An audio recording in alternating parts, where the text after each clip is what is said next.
NDA गठबंधन इस बार कैसे जुटेगा, कैसे सरकार बनाएगा, इसे लेकर कई बातें अब तक सामने आई, लेकिन नरेंद्र मोदी ने एक एक करके सबका पूरी तरह से जवाब दिया। एनडीए कितना मजबूत है और सभी घटक दल किस तरह एक दूसरे के साथ जुड़े हुए हैं। सेंट्रल हॉल से आई इसकी कुछ तस्वीरें काफी दिलचस्प हैं।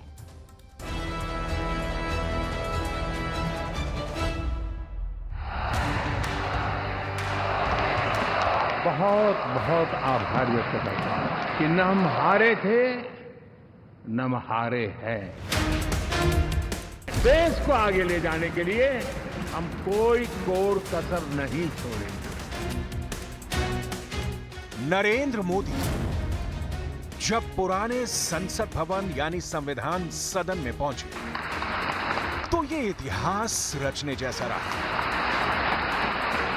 मैं आप सबका बहुत आभारी हूं। 2014, 2019 और अब 2024 सर्वसम्मति से इन तीन तस्वीरों में बीजेपी के उदय की एक कहानी छुपी हुई है। पिछले 10 वर्षों में इसकी गवाह पूरी दुनिया बनी है। तीसरी बार सरकार बनाने जा रहे नरेंद्र मोदी की एंट्री इस तरह हुई। सेंट्रल हॉल की तरफ रुख करने से पहले पार्टी अध्यक्ष जेपी नड्डा ने उनका स्वागत किया।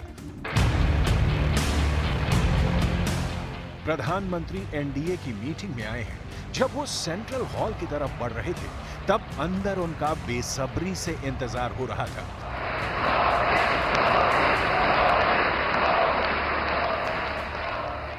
तीसरे कार्यकाल की तरफ बढ़ रहे नरेंद्र मोदी के कदम हमेशा बीजेपी के लिए बहुत खास पल रहेंगे। प्रधानमंत्री जैसे सेंट्रल हॉल में दाखिल हुए तो तालियों की गड़गड़ाहट शुरू हो गई।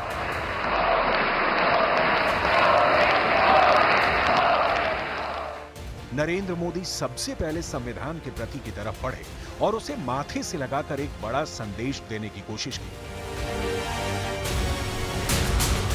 विपक्ष ने इस चुनाव में लगातार यह आरोप लगाया कि 400 सीट पाकर बीजेपी संविधान बदल देगी। इसके बाद नरेंद्र मोदी मंच पर पहुंचे। अब देखिए कि मंच पर प्रधानमंत्री मोदी के साथ कौन कौन मौजूद रहा। नरेंद्र मोदी बीच में, उनके बाईं ओर एनडीए के सबसे बड़े घटक दल टीडीपी के चंद्रबाबू नायडू, फिर जेडीयू के नीतीश कुमार, शिवसेना शिंदे गुट के एकनाथ शिंदे, एलजेपी रामविलास के चिराग पासवान, हिंदुस्तानी आवाम मोर्चा के जीतन राम मांझी और अपना दल की अनुप्रिया पटेल। नरेंद्र मोदी के दाईं तरफ बीजेपी अध्यक्ष जेपी नड्डा, राजनाथ सिंह, अमित शाह, एनसीपी के अजित पवार, जेडीएस के एसडी कुमारस्वामी और आंध्र प्रदेश की जन सेना पार्टी के पवन कल्याण। पुरानी संसद भवन का ये सेंट्रल हॉल देश की आज़ादी से पहले और बाद में भारत की यात्रा का गवाह रहा है।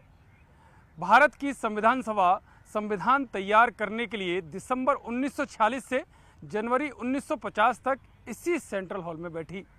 तब से ये तारीखी जगह भारत के लिए बहुत खास रही है। नरेंद्र मोदी को एनडीए का नेता चुनने के लिए औपचारिक रूप से बैठक शुरू हुई।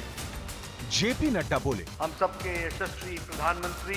मैं समझता हूं कि मोदी जी का नाम इसके बाद राजनाथ सिंह ने नरेंद्र मोदी के नाम का प्रस्ताव रखा। सबसे योग्य, उपयुक्त और सर्वोत्तम। फिर अमित शाह भी बोले, कोई व्यक्ति लगातार प्रधानमंत्री बनने जा रहा है, वो हमारे नेता नरेंद्र मोदी। नितिन गडकरी, एचडी कुमारस्वामी, चंद्रबाबू नायडू, नीतीश कुमार, एकनाथ शिंदे से लेकर अजित पवार और चिराग पासवान से लेकर जीतन राम मांझी, अनुप्रिया पटेल और पवन कल्याण भी बोले। मंच पर जो था सब बोले। इसके बाद बारी आई प्रधानमंत्री नरेंद्र मोदी की, जिन्होंने 1 घंटे तक बताया कि पिछली 2 सरकारों में एनडीए और बीजेपी ने क्या किया और अगले 5 सालों में वो क्या करने जा रहे हैं। गुड गवर्नेंस, विकास,